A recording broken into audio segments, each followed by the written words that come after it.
Welcome to Transforming Human Consciousness. I am Keyvan Geula, your host. These programs are sponsored by the Spiritual Assembly of the Baha'is of Claremont and are dedicated to the principle of the oneness of humanity, the pivotal teachings of the Baha'i Faith. The topic of our conversation for today is psychoneuroimmunology.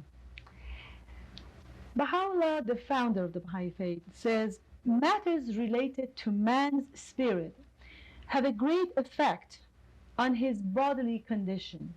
And in another place, Abu Baha, the son of the founder of the Baha'i Faith, says between material things and spiritual things, there is a connection. And the guest that I have to introduce to you, Stan Salib, and I'd like to welcome you, by the way, Stan. Thank you. It's very nice to be It's so here good with to have you here. Thank you. Our guest is a board-certified medical psychotherapist. Also, Stan is a director of Mind, Body, Spirit Institute, and he is a teaching fellow at Institute of International Association of Cancer Counselors, so works with cancer patients.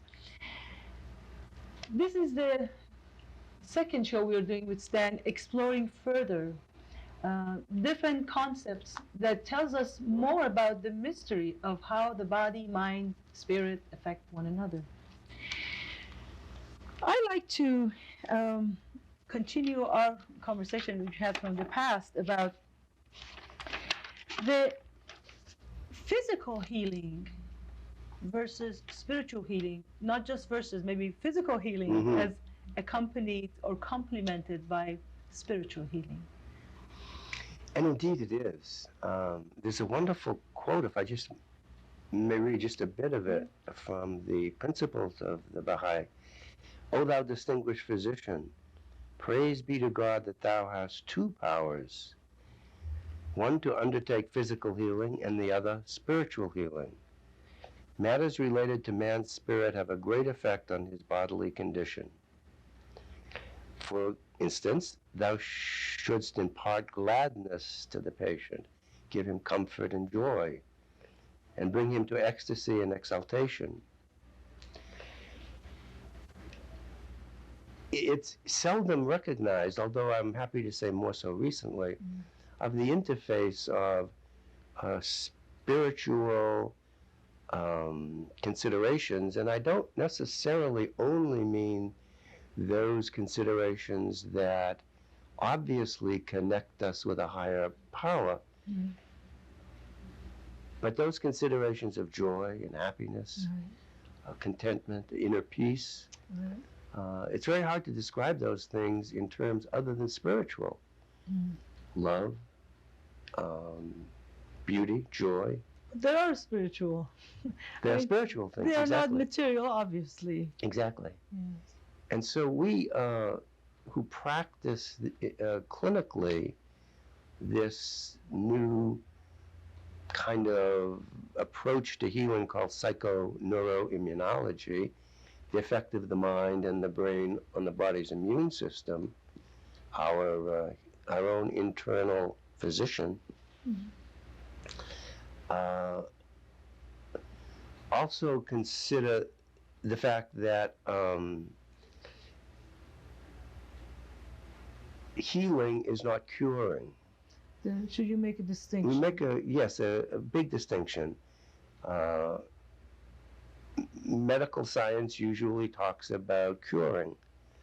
We think more of healing, healing the total person, and then just assuming that whatever chronic illness is afflicting somebody, that will heal as well. Is that because you consider curing as more of a material, physical thing, but healing is a combination, is more of a holistic?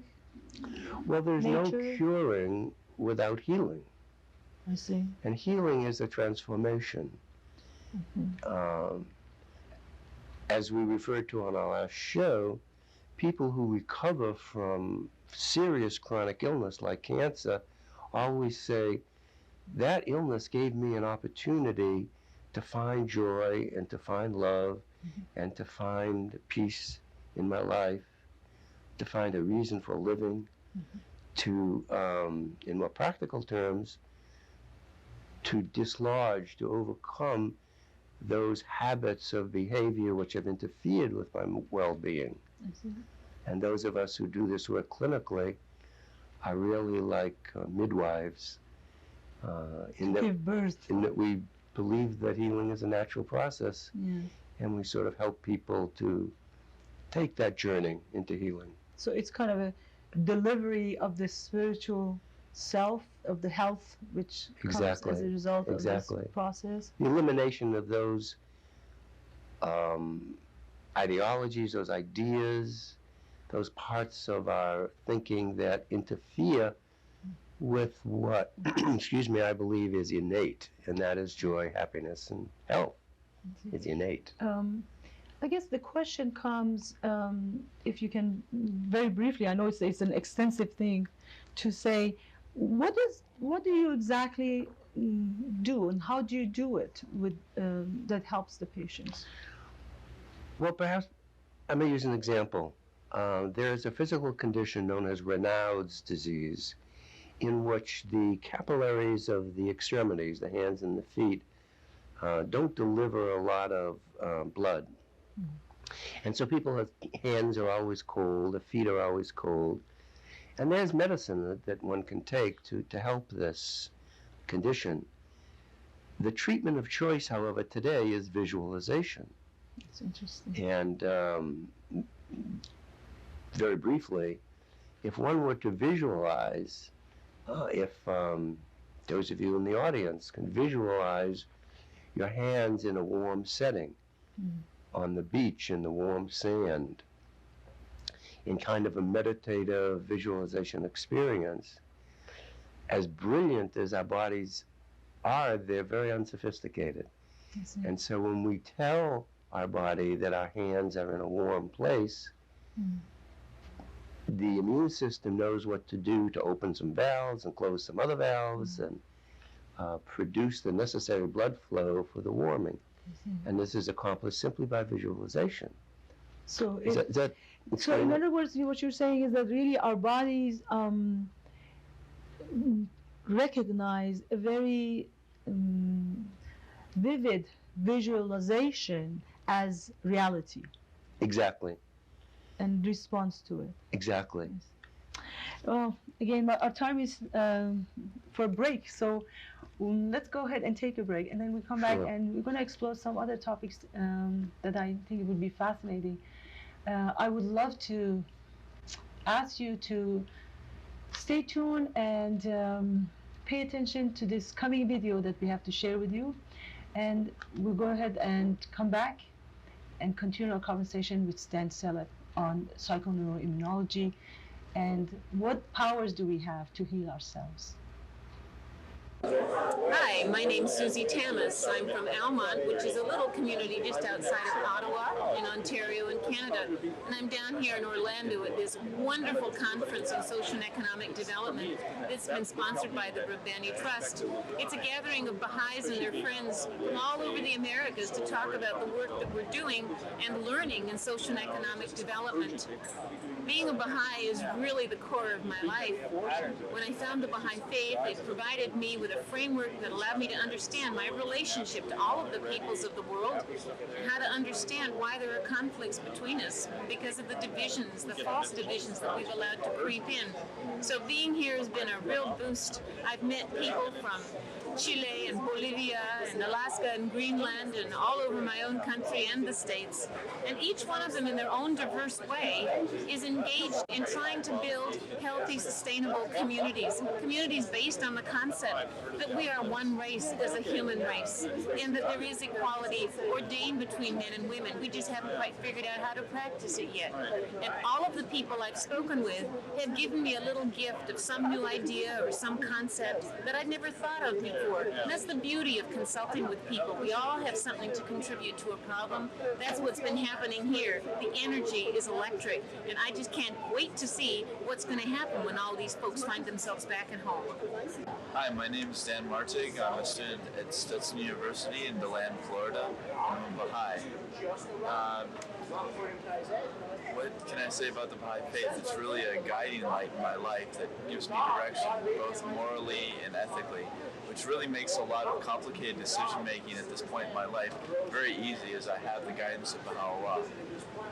The amount of love felt here at this conference was incredible. Everywhere you walked, you were getting hugs by people who you didn't know, but you knew that they were kindred souls.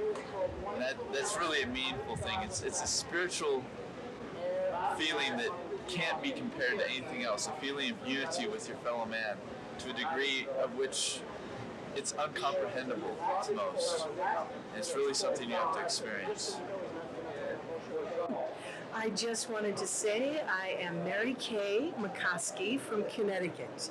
And what I do for a living is I work on a presentation called Amazing Grace, Stories of Personal Transformation from Slavery to the Present Day.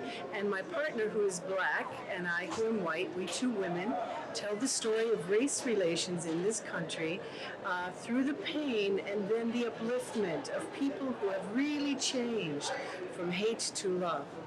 Now, I became a Baha'i in Ireland because I wanted to teach my little baby who was just born something of spirituality, but I was born and raised a Roman Catholic. And when I became a Baha'i, I really learned to love my Catholic education and Jesus so very much, because my whole knowledge of him just expanded into great love and felt that he was much more divine than I had ever learned. And so now I feel like I'm Catholic and Buddhist and Zoroastrian and Protestant and Lutheran and all the religions, and I'm just progressing towards the goal that God has for me.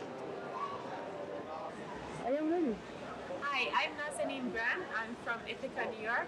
This is my brother, Keyvan Geula. He's from Buffalo. We were born in a Baha'i family, and we're Baha'is ourselves. So, what interests me about the Baha'i Faith?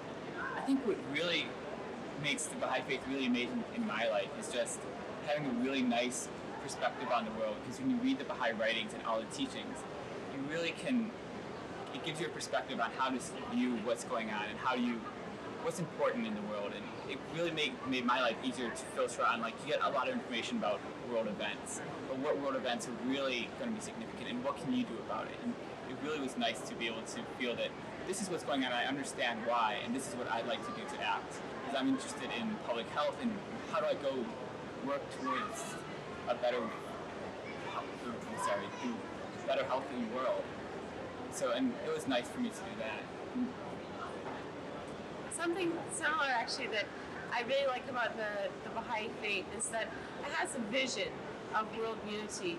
And, when we see things happening like wars and peacemaking processes, and also things like the internet, the world is coming closer and closer together.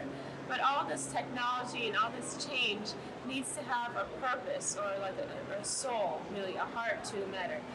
And that's what the Baha'i Faith gives. The reason for all this advancement is so that the world can reach a better understanding and unity. And not anything, like, let's, about multiculturalism, let's love each other. It's a real understanding that we're each spiritual beings, and we're equal in that sense. And that the diversity of our skin and our cultures is just because of the diversity of the human race and of how God creates different things. It's not because any one of us is better than the other. But generally, I think the Baha'i Faith, the same as Gavin was saying, that it just gives so much direction and a way of understanding why this is all happening. It's a very confusing but exciting time to live. My name is Margot and I am from Bolivia in South America. I met to the Baha'i Faith in Nuri University, that I was working there and studied there. I am here in Orlando for the Conference of the Americas in development. And I like the Baha'i because we say about the unity, about the justice, and I love a cup of tea so badly, but I'm going to say no. I'm going to say in the world is just one kind of people. It's not race or color. Welcome back to Transforming Human Consciousness. We're going to continue our conversation with Stan Salib, the director of Mind, Body, Spirit Institute, and we're talking about the science, the field of psychoneuroimmunology, or the connection between the mind, body, and spirit. Let's talk about this wonderful, powerful phenomena of prayer, meditation, reflection, all those, and how does that play a role in the healing process? Sure, it plays a very, very important role in healing. Meditation, as opposed to just contemplation or visualization, but true meditation in which one quiets one's mind and creates a situation in which we can get in touch with the greater reality, the greater reality of our soul, of existence, and the peace which that practice provides is very healing. And as far as prayer goes, well, everybody knows that you can't heal by prayer, except that there's been some wonderful, wonderful research done in a book written, a fairly new book, by an eminent physician who studied the effect of prayer on illness. Yes. And his name is Larry Dossey. It's a wonderful book. I recommend it to everybody. And he's proven that prayer is enormously effective, even when people do not know they're being prayed for. Right. Is that the Power of Healing Words or something like that, the name of the book? It's the Healing Words? Healing Words, Yeah. yes, yes. And that whole understanding brings us to a new paradigm, a new way of understanding the interface of the physical world with the spiritual world.